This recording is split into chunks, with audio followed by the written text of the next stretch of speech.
right, what's going on, guys? Ted from Nerd Immersion here. I'm here at GenCon at the Direwolf Digital booth here. So I'm here with Matt Hudson from Direwolf Digital, and we're going to have him talk a little bit about Eternal, Clank, and Space Apocalypse, and whatever else he wants to talk about. Sure. Good to see you again. Yeah. We've got a lot of really exciting things happening with Direwolf here at GenCon and in general. One of the big ones is just today we're kicking off a new promotion with Twitch and Amazon Prime, where all Eternal players who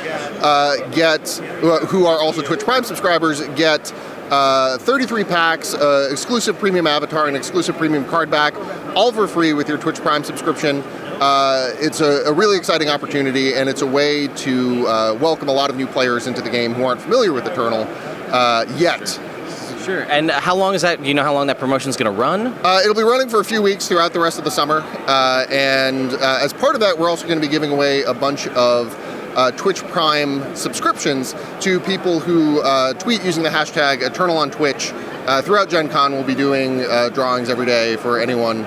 So if you don't have Prime yet, it's a great way to do it. A great way to get in the door with Eternal and get a bunch of great free stuff to boot. So. Yeah, and again, not to belabor this, but if you guys have a Twitch Prime account now synced up to Amazon, you can get a free Twitch subscription to a channel of your choice. So really a lot of good reasons to do it, and again, this is just one other reason to do it. So here, I know we've got Clank and Space Apocalypse here behind me, and there's an expansion that just came out, but why don't we talk a little bit about what Clank is, and then how that's Clank in Space and Sure. the difference there. So Clank really sort of made its home at GenCon. The original Clank, a deck-building adventure, released at GenCon, a surprise release, unannounced, just sort of showed up one day at GenCon in 2016. Huge release, one of the sort of darlings of the show. We were blown away by the reception we got.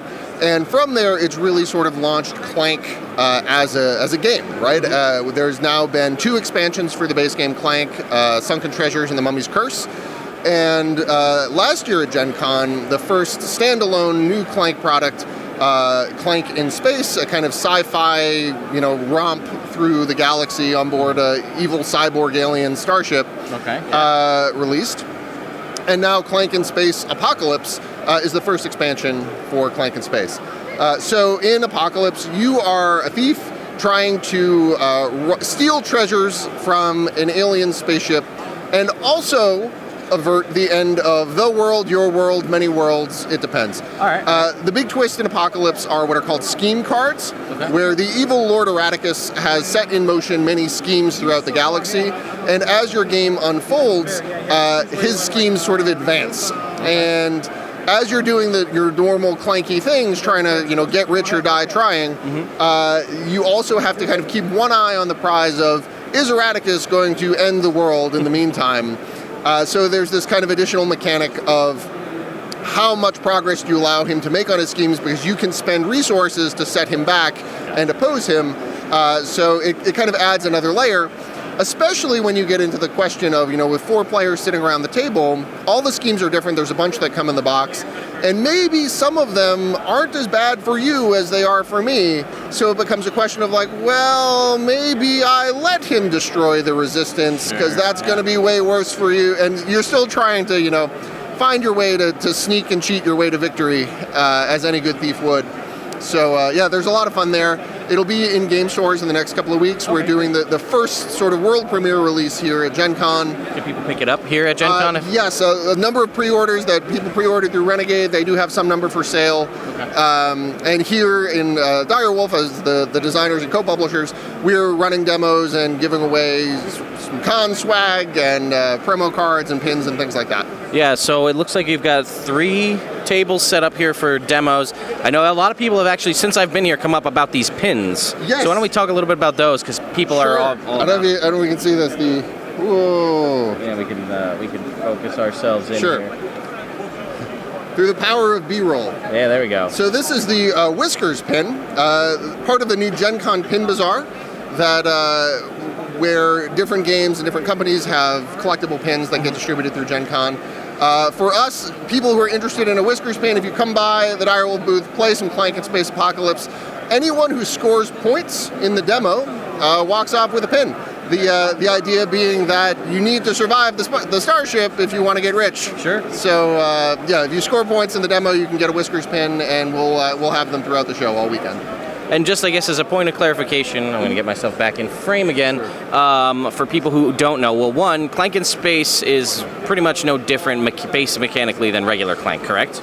It's a deck builder at its core. It's a sort of deck building dungeon crawler. So you have a very basic deck of simple resources that you start the game with that you use to move through the dungeon, fight monsters, explore, develop new abilities, recruit new allies, rescue prisoners, do that kind of thing. And as a deck builder, your deck improves over the course of the game, giving you new abilities, new items, new treasures, things like that. The goal is to sneak aboard the ship, get into the command module, steal an ancient alien artifact, and escape in an escape pod before you're inevitably captured by your evil host. Okay. So there are some fun sort of press your luck mechanics that go into it, because the better treasures, the better artifacts are worth more points but are harder to get to. Sometimes they're not even harder to get to, but they're harder to get out again after you get them. So you always have to kind of adjust on the fly and make plans and sort of audible as you go, trying to find the route to victory. And meanwhile, one of your fellow thieves might swoop in and steal the artifact that you're planning on getting right out from under you. So there's always a lot of fun improvisation that goes on in a game. Okay. And again, just the last little bit is number of players and an average length on a regular game. Sure. So it's generally 2 to 4. We do 2 to 4 players. We do have a companion app for Clank in Space and Clank that allows you to play a single-player campaign experience that's available for free on the iTunes and Google Play Store for phones and tablets. And generally, a game, if it's one of your first games, it'll probably take you about an hour, maybe hour and 15 minutes. Once you're more experienced thieves, you'll probably do it in 45 minutes to an hour.